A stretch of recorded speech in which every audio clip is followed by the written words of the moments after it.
okay to have yourself in high self-esteem, but it's not okay to fool yourself. It's not okay to lie to yourself. It's not okay to tell yourself that you got everything under control when you don't. Sometimes you're not okay. And you have to admit to yourself, I might need some help. I might not be okay. So what I'm telling you is, confidence is great.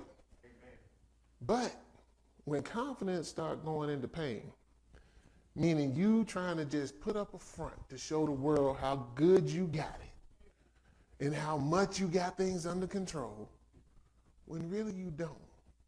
And then when it falls apart in a grand fashion that you could have handled it when it was small, but you let it go so long that now it's just out of control and it's hard to put it all back in.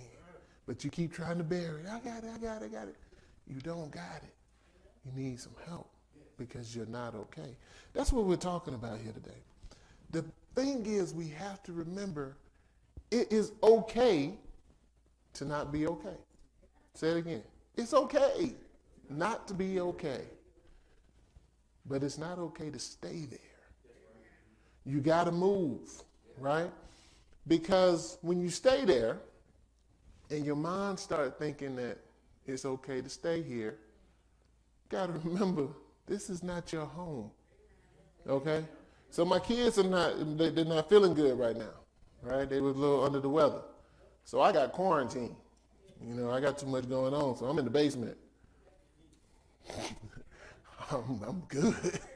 I'm here to tell you, it's kind of nice, right? Ain't a lot of requirements down there. It's like, oh, y'all messed up here.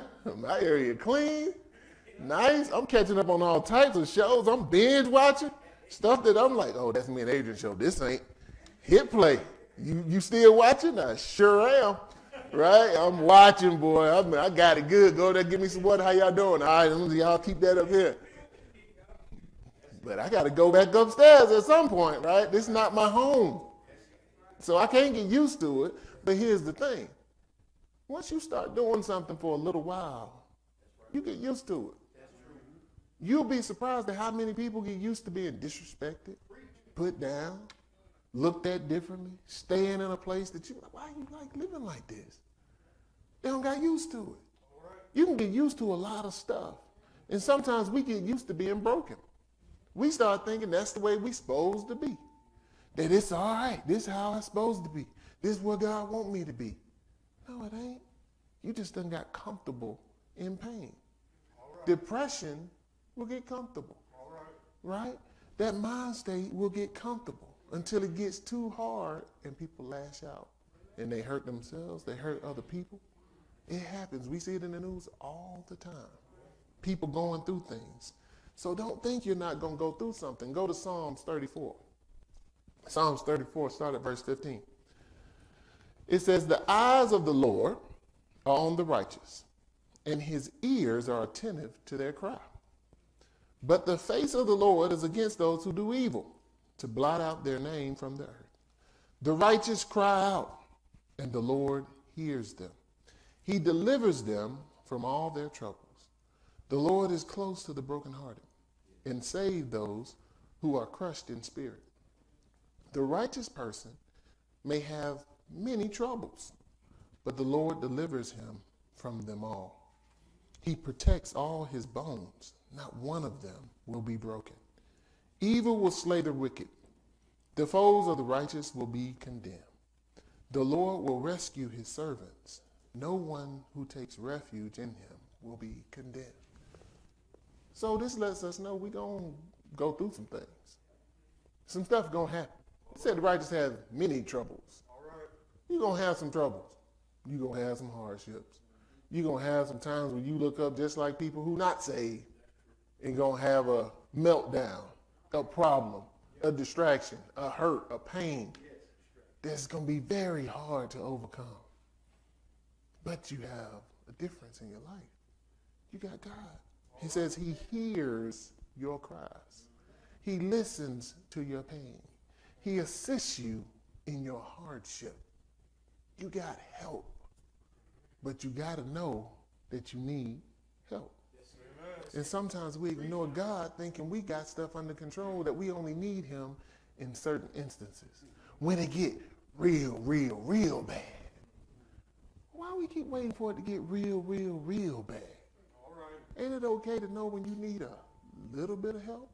When you need a little bit of assistance? That's what he's there for. To help you through all your pain, all your conflict, all your issues. Don't ignore the little things, because the little things become what? There you go. Big things. Really quick, don't it? And we let it get out of control, it happens. You ever seen a little fire? Guess what happened? It's going to get big. Every fire I ever seen started out pretty small, but it don't take long for it to get out of control. And when it's small, you can, get that out of here, right?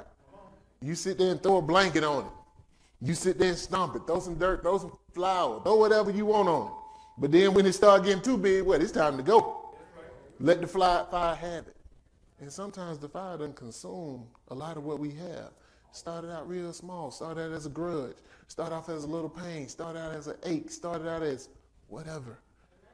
And now we got to get out of the house because it's no longer livable because we let it get out of control. So we have to know that sometimes we're just not okay.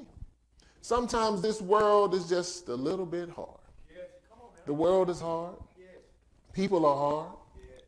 My home is hard. School can be hard. Work can be hard. Just going day to day can be a little tough.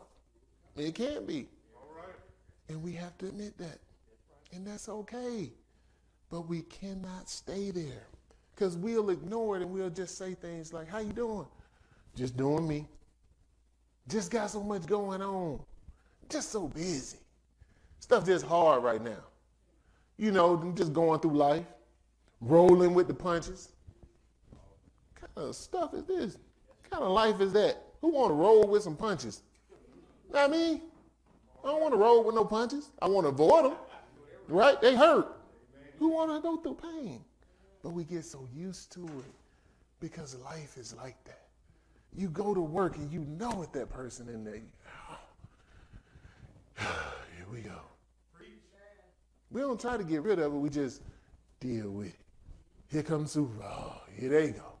Here we go. Can't wait till they leave so we can talk about it. Don't you get tired of going through the same thing? Soon as they leave, you talk about them. As they walk out to their car, look at them. Oh, stupid stuff. Now I know, hey, talk. And that's all you're going to do is talk. And guess what's going to happen tomorrow? They're going to come back.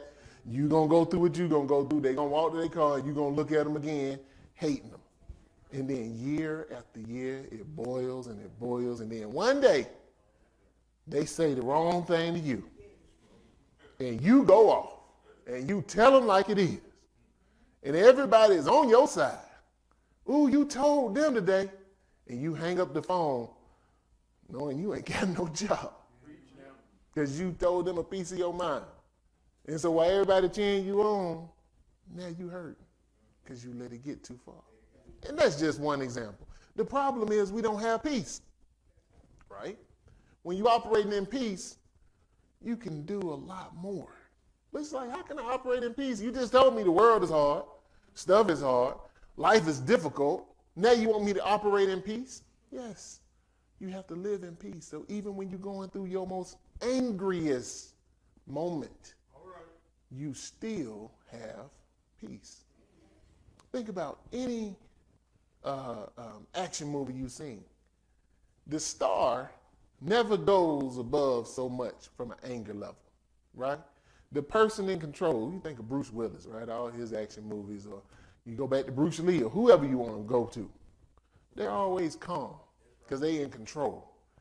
And the people that they fight are always the ones who get so upset. And notice how they always have these little fights where they beat up 15 people in the room. Okay, we'll take it. And then the last one is like really good, and they start beating him up. And then he gets frustrated, and he just go, and just start running full speed towards him. And he just stepped to the side, and I've seen a lot of fights, and I've never seen anybody win by just charging at somebody 100 miles per hour while the person's standing there and the other person running. Like, it just don't make sense. But when you angry, you like, ain't nothing else working. I know what I'll do. I'm just going to run in their direction and see what happens. You know that ain't going to work. But what I'm telling you is you can't think straight when you're mad. You just mad. So you just going to scream loud as you can and run straight. Not a good plan. But when you're calm. Now, both of them fighting. Both of them don't like each other. One is calm, one is angry. You understand my point? So when you are at a place of peace, you can navigate through life a lot easier. Even when you have problems, even when you're upset, even when you're angry, even when you're in an argumentative mood, all these things you can still operate and do what is best for the best outcome because you're at peace. Well, you say, well, how do I operate at peace? Glad you asked that question. Go to John 14. John 14, verse 25. And we just finished up this series, right? It says, Jesus says, all this I have spoken while I was still with you. But the advocate, the Holy Spirit, whom the Father will send in my name, will teach you all things and will remind you of everything I have said to you. Peace I leave with you. My peace I give you. I do not give it to you as the world gives. Do not let your hearts be troubled and do not be afraid. You heard me say I'm going away and I'm coming back to you. If you loved me, you would be glad that I'm going to the Father, for the Father is greater than I. I have told you now before it happens, so that when it does happen, you will believe. I will not say much more to you, for the prince of this world is coming. He has no hold over me, but he comes so the world may learn that I love the Father and do exactly what my Father has commanded me. Come now, let us leave. Now, I read that whole thing so you can see it in context.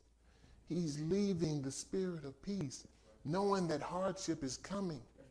The devil, right? That's the most hardship that you can think of, is coming. Hardship is coming, but you will have a spirit of peace. But when I read of the life of the disciples, it was not an easy life. Paul went to jail for stuff he didn't do. He was forced out of places he wasn't supposed to be forced out of. Some of these disciples were stoned, killed, went through all types of turmoil. And we didn't even talk about all the fights and arguments and other things. We just talking about the extreme stuff. That does not seem like a life of peace.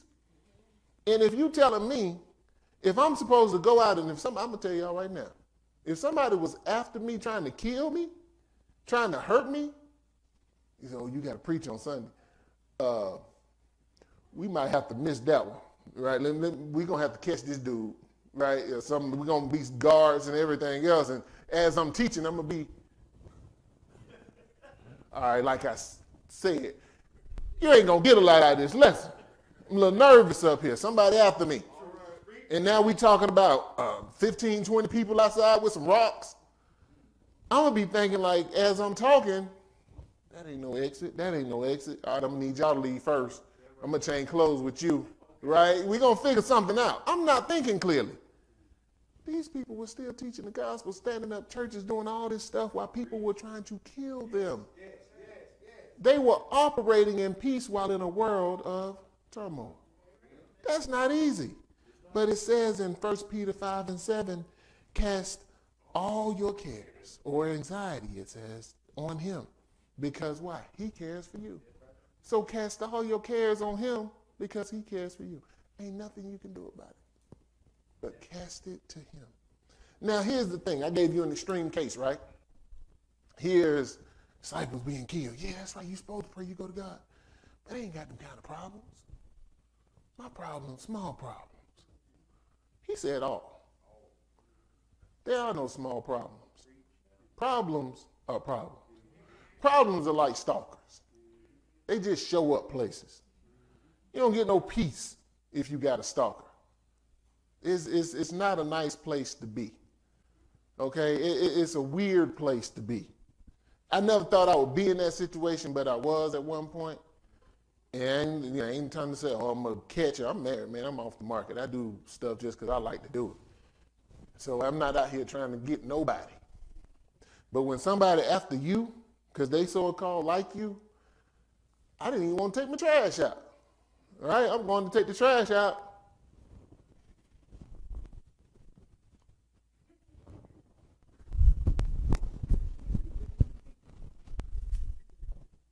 know what they were going to do. But you got somebody who's popping up places, doing weird stuff, in spots where you're not comfortable. And that is the key. They make you uncomfortable. Even if they, quote unquote, not dangerous. You can have somebody just giving you poetry. This is just weird. I don't want no poem. I'm trying to go shop for groceries and you keep giving me pieces of paper. This is not comfortable. You're uncomfortable. That's a problem. And that's what problems are like. They just pop up. You sitting here enjoying yourself. You could be watching a movie and the thought come in your head. You could be doing stuff, having a good time, and boom, there it is. That problem is back. What's wrong with you? Oh, nothing. It came up, didn't it? It popped up, didn't it? But you press it back down. You ignore it. You see something that makes you think about it. There go the problem. Right back there. What is it doing here? How did it get here? I was in a place where I thought I was running from it, and it's back again. Where does that thing keep coming from? Why does it keep pulling my attention? Why does it keep showing me itself? I don't want to see it no more. I thought it was gone, but it's back again. May have been years, but it's back again. But then it's not big enough to say to nobody because you're a little embarrassed to say that you got an issue. That's not okay. But we have to remember God said cast all your cares. Because see, people will look at you different. That's all you got going on. And then when you tell people your problems, they have the habit of wanting to tell you all theirs. We talked about that last week, right? Like, I'm trying to tell you my stuff, and all of a sudden you done took over the conversation and your world all crazy. We can work on you later. It's my turn. But people don't see it that way, especially if it ain't big. And then a lot of people just want to hear, just so they can hear you say how bad it is so they can go tell somebody else what you got going on. So now I got issues of trust. So instead of when I give you my problems, you add into my problem. So what am I supposed to do? I just keep it to myself. I just lock it up. These folks ain't about nothing. Ain't nobody going to help me. And you bury it. And it festers. But here's the thing. When God sees you got a problem, he handle your problem. That's what he's supposed to do. Now, a lot of times with these simple problems, it's just like my kids, right? I'm old. They're young. Their problems may look small to me, but they're not. Because it's their problems, it's a problem. The stuff that they said something going on social media, man, just turn it off. That ain't their world. My world different. I ain't in social media. So I ignore it. They can't. They're in social media. Go to school. Ignore them. They can't. I don't go to school. They go to school. So if they see it, it's a problem. And I have to treat it like it's a problem. Because there are a lot of kids who parents have said, why? Because when they don't forget what school is like. But go back there and remember how big a deal it was to go somewhere. Go somewhere every day for 8 hours and think it's not a big deal. It's a big deal. And you got to treat it like a big deal. And guess what? No matter how simple it may sound to your older brain, it ain't simple. And that's how God treats you.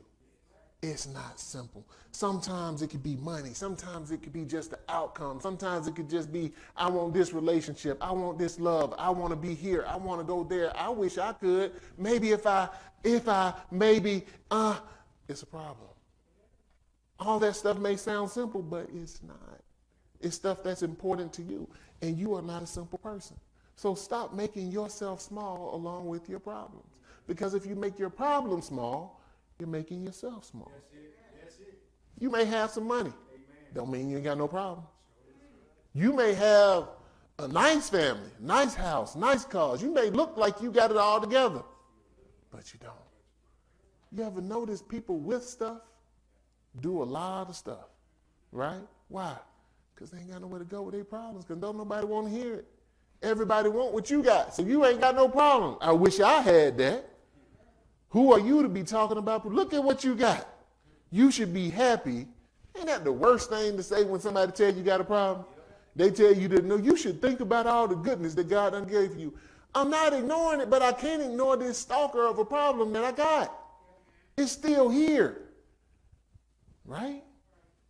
If you got a big, nice house and somebody break in, you just as scared as if you were in a small house. And that's what the problem is. It keep breaking into your world. No matter how big your house is, problems are still a little nerve-wracking. So a problem is a problem is a problem.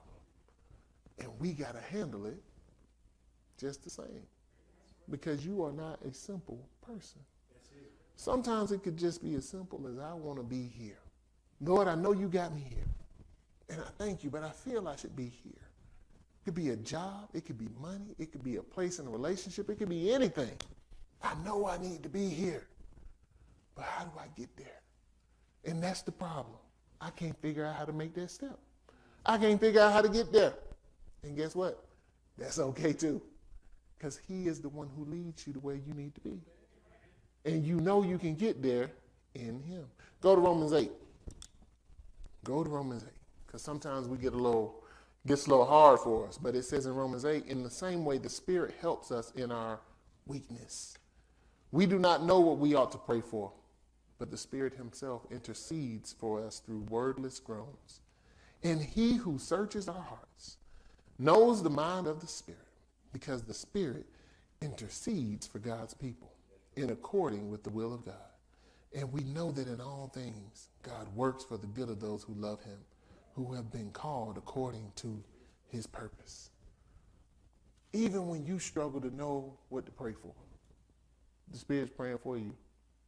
It says it right there. Even when you're struggling with, I don't even know, I just know I don't feel good. I just know this is bothering me. I just know I'm agitated. I just know I'm always angry. I just know I'm not happy all the time. I just know I'm putting up a front. But I'm hurting, and I can't find the issue in order to solve it. Because I love the people that are around me, but they irritate me sometimes. I love my parents. I love my uncles. I love my cousins. I love my friends. But they bug me sometimes. And I don't know how to say it because it hurts to even think it. But how do I get over that problem? And then if I tell somebody about this problem, it don't sound good coming out of my mouth because I don't even like thinking about that problem. But I do know that I'm not okay. God, I'm not okay. And I prayed about it, and I'm still not okay. It said the Spirit intercedes with an S continuously. He's still praying for you all the time. Even when you don't know what to pray for yourself. He knows what's going on. But what do we have to do? We have to connect to him. But here's going back to that peace. He's praying for you so that you can think clearly. Because if you're at peace, then you can easily go to God. It makes it simple. Go to Isaiah 26, 3 and 4. This is what he says. You will keep in perfect peace those whose minds are steadfast, because they trust in you. Trust in the Lord forever, for the Lord himself is the rock eternal. So now you know you got somebody in your corner. Now you know you got somebody who is the rock eternal. And how does this keep you at peace? I'll give you an example. You sitting there at lunch, right? Go back to your high school days. Go back to the mall, right? Wherever you used to go, hang out.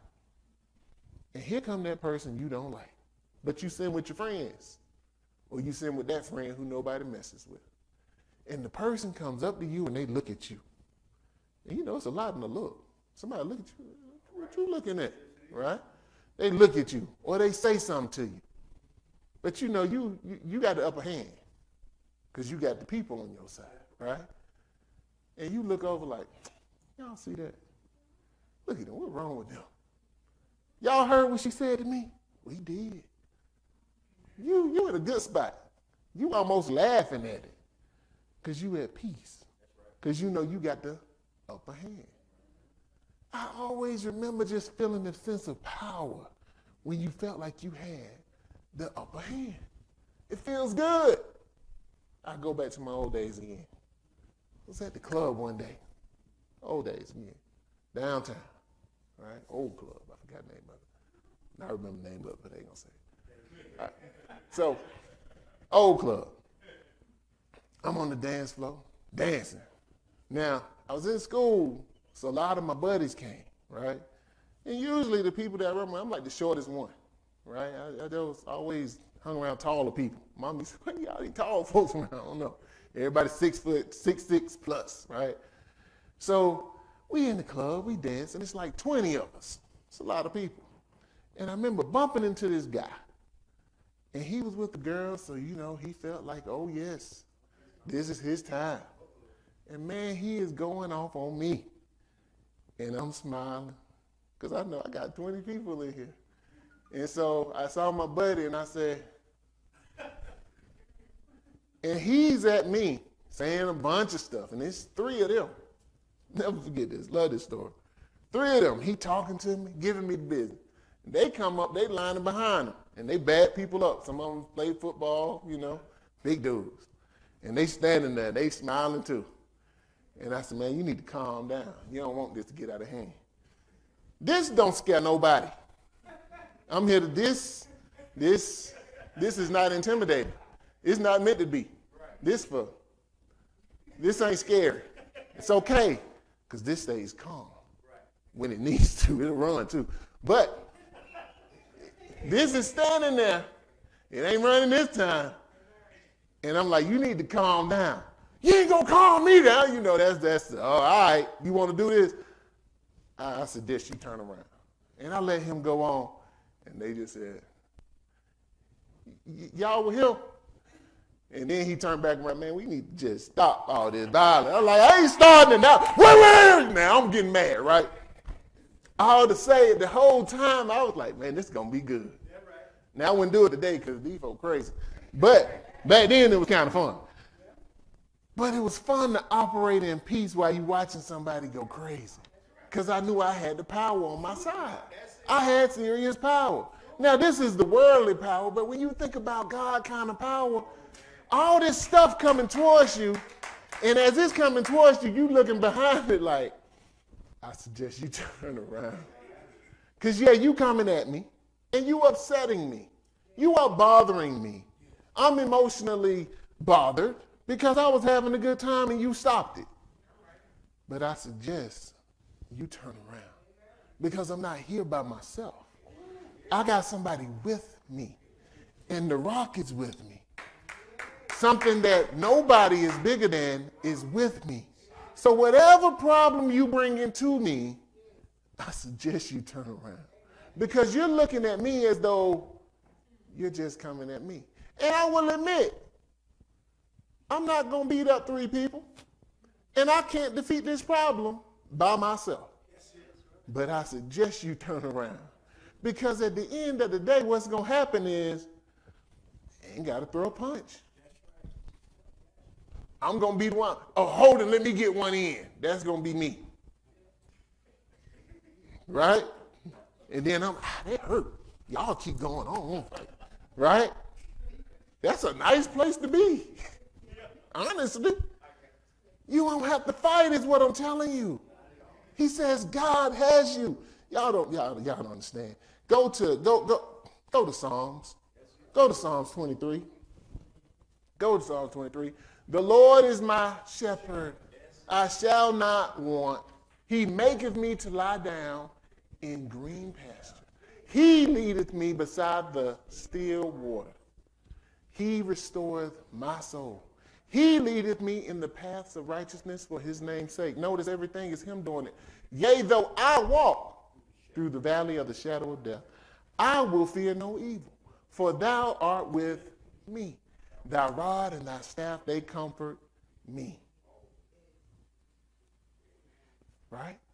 Thou preparest a table before me in the presence of mine enemies. Thou anointest my head with oil. My cup runneth over. Surely goodness and mercy shall follow me all the days of my life, and I will dwell in the house of the Lord forever. Now, simple verse, but notice how much he does and how little you do. The only thing you're doing is walking. That's what sheep did. They walk and ate. And they went through the valley of the shadow of death. What was the valley of the shadow of death? Oh, it's coyotes, it's wolves, it's bears up on the hills, looking at them sheep. Nice little snack. And I don't know if you know, a sheep does not come with tools or weapons. The teeth are not sharp. They for grass. It don't kick much. They ram with their head, but I don't even think that hurts that bad enough it don't even hurt other sheep. Right? They ram each other and look like they okay. So I don't think if you want to put a sheep in a lion or a sheep in a wolf or a sheep in a bear, you put whatever you want with a sheep, and we struggling until we get to like miniature poodles or something, right? Sheeps are not meant to harm anything. But what is holding the bear off? Why is the wolf not charging the sheep? They see the shepherd with their staff, and they know not to mess with him. They may not be scared of the sheep, but they scared of the shepherd. And the shepherd never leaves the sheep. So even though you're going through it, even though it's dark, even though it's troubling, even though it's hardship, even though it looks tough, the shepherd is right there with the staff, walking with you along the way. And as long as the shepherd there, the wolf can't get but so close. He may growl, he may gnaw, his cackles may come up, he may look real mean and bad, but guess what? The shepherd say, come on, come on. I wish you would. And that is a hard place to be when you get ready to hurt somebody and somebody else say, I wish you would. When somebody say, I wish you would, it makes you think. Okay, they want this. Yes, he wants this. I ain't fought in a long time. Come on. I ain't beat no wolf with this thing in a long time. Come on. I wish you would hurt my sheep. The problem is when we decide to go off on our own and we want to lead the shepherd because we got it. Now we got a problem. But as long as you by the rock, man, you ain't got no problems. Them problems want you. And the more you try to do better for yourself, the more you try to excel in this life, people just want to throw problems at you, especially when you don't help them get the way you at. You ever notice you work hard to get where you at, but then people want what you got, but they don't even get off the couch? Well, when you going to put me on? For what? You put yourself on. I help you, but that's my name. Tell them I need a job, put me on down there. You like, yeah, you my friend, but you ain't finna get me fired coming there. I ain't crazy. Oh, you tripping. See, you done came up in the world, I forgot about it, brother. Wait, man, you better lay yourself back down on the couch. Go work for it yourself. That's what I did. Why you can't take my example and work hard too? Why I got to do all the work and then come give you what I work for? That don't even make sense. But then if I don't give it to you, now you mad at me, and then I walk away sad? Because that's what used to happen. I used to be, man, can't even hang on boys no more. They all talking about I changed. You know what? I did change. Y'all didn't. I decided one day, this right here, playing video games. What y'all drinking on? Feed me one. I ain't gonna do that no more. I put that stuff down. I need some money. We sitting here pooling our money together to get a pizza. It was cool when you was 21. We 35, 40 years old. I ain't pooling my money to go to Domino's. No, I got it. It's okay. I'm pooling my money together. I'm too old for that. You gonna leave a tip? I'm gonna just leave this money. No, you stay in that world. Go back to your mama house. And it's okay. You didn't even put me on. You forgot about your boy. And no, I ain't forget about you, but you forgot about yourself. That's the problem. You should have said, you know what? If he can do it, I can do it. And guess what? The harder you work and show that you're trying to get it, I'm going to help you the whole way. But you think I'm going to pull you from 0 up to my 75 when I'm trying to get to 100 and you pull me back down to 35? No, sir. No, sir. I can't do it. That's the world we live in. But then they throw all the burden on you. Your parents will do it. Your cousins will do it. Your friends will do it. It don't matter. That's the world we live in. People want, but they don't want to work. People want you to do the work, and them to reap the benefits. And they'll hold on to your coattail as long as they can. But sometimes you got to shake it loose. And if they can't feel the love that's coming from that shake, I'm sorry. That's all it is to it. But I'm not going to take that burden, and I'm going to love you just the same. But the world is like that. Everybody can go through it, including you. You are not that special. You are not that special that the world can't touch you. But you are that special that the world can't hurt you unless you let it. The world can touch you. The world can influence you. The world can look scary. The world can look like it's going to get you. But watch it leap. And as soon as it leap, watch the shepherd slide over with the staff and beat that wolf to a pulp. You might not have the power in you, but you got the power with you, right? He's always there. Always there.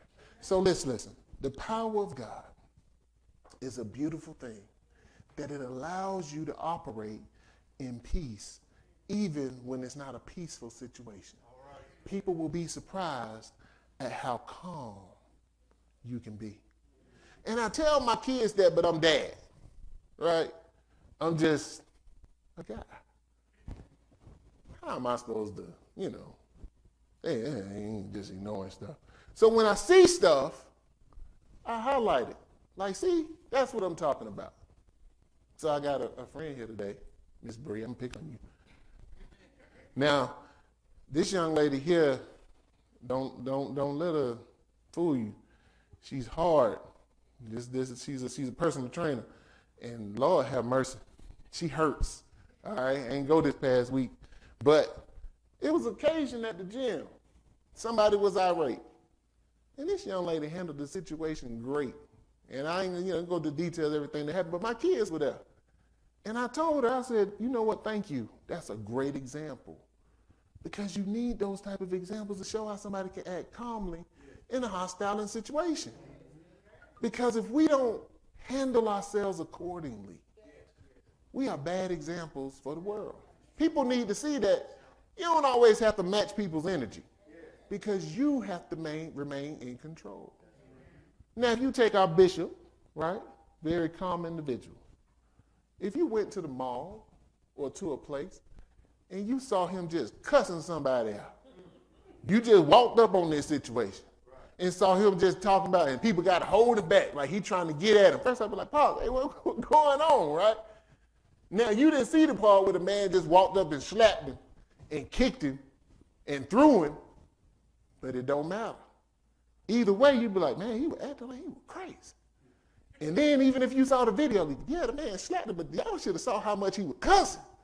Y'all should have saw him pick up that stick. Them people had to hold him back. Man, he was crazy. You're going to have a different view of it, regardless of what initiated it or if it was justified. But here's the problem. You act like that. Why can't he act like that? Why you put different standards on? This is just the stage. Look, what this? See how easy that was? It's just a step. This is flesh. You don't think you want to do something? I can cuss. I'm good at it. I did it for years. I can string some stuff together, y'all. Trust me. I choose not to, right? Now, here's the difference. If you look at life, you got to hold yourself to the same standard. Just because this is a pastor or a minister or a deacon or a praise team leader, it don't matter. Just because you in the seat don't mean God ain't holding you to a standard as well. You got a ministry too. He's trying to use you just like he used everybody else. So when you have a problem, how did you handle it? Why we got to hold it up to the pastor? Because everybody expects him to handle it, so guess what? They ignore what he do. Oh, he a pastor. He's supposed to do that. Really? No, he goes through problems too. But what about you? God got you held to a standard, just the same standard as him. Because we all have to answer to one person. Guess what? When we all pass away, we go to the same God. They ain't saying, I didn't, you a pastor. You go to this room over here. You got the special table. No. They say, take them clothes off. Take them rings off. Take the bracelet off. We all standing there the same. Birthday suit, ready. And just got to stand there with nothing and nobody and held to the same standard. Why didn't you do this? Why didn't you do that? Why did you hold yourself to a lower standard? Because people here, I'm going to tell you this, and we're going to get ready to wrap up. If you look at yourself as less than, you're going to act less than. You need to hold yourself to the same standard that you hold other people to. If they are a leader, then you need to hold yourself to the same standard you will hold them to. Period. Because we all see people faking it. You can go to YouTube and people say, oh, I heard it on YouTube. Me and Adrian just talking about this morning. Where'd you hear that at? I heard it on YouTube. Notice folks don't ever say who on YouTube. They just heard it on, like YouTube is a person. YouTube just a bunch of people. I can set up a background and talk real proper. I didn't know that. You know why you didn't know that? Because it's a lie. It ain't real. They ain't fact checked. They just talking. They just look like they know what they talking about. But then if they say it loud enough and hard enough and with enough confidence, we listen to it. Don't tell me that that ain't true, because we done seen it came from the highest office of politicians. People just say stuff. I didn't know that. It's a reason why you didn't know it, because it ain't true. But they said it's true, so what? God is the only one in your life who drives who you are. So just because you hold them to a standard to say what they say must be true, hold yourself to that standard. Make sure that you know what you're talking about. Make sure that you know what you're living for. Why don't you read your Bible? Well, I expect the pastor to read his Bible. He tell me what he thinks. Don't wait for him. You got one, read it. You got God for yourself. Go to him for yourself. Listen to him for yourself. Let him fill you up. He said in Psalms that he prepares a table for you. You ain't coming to my table. I got my own. You got yours. You just leaving yours trying to come to mine. Leave mine alone. It's my food. Go to yours. Your cup running over. Let him pour it over you. So when it talks about the cup running over, that is the anointing in the cup. The oil was poured over the person to anoint them. So he is anointing you so much that the oil is running over in your cup. Allow God to anoint you and protect you from this crazy world that we live in. Because if you know that the world is hard, and you know that it's coming for you, and you know that temptation is there, the very least you could do is prepare yourself for what you know is coming. The worst kind of battle is to attack somebody who wasn't prepared. The dumbest kind of battle is to attack somebody who did not think that their enemy was as strong as they were. Rome fell because of the barbarians. Barbarians were just a troop out in the woods. And they like, they just barbarians. That were their names, barbarians. That's where we get it from. They were just in the woods. But Rome was clean. They had armor. They had white horses. They looked really good. And when them barbarians came, we didn't know it was that many barbarians. They wasn't ready. You always have to be ready. God wants you to be ready. Hold him true to you. Hold him in your life. Sit with him. Allow him to feed you. Allow him to anoint you, and allow him to exalt you and put you where you need to be. And I guarantee you, if you do that, you may not be okay now, but you will be okay.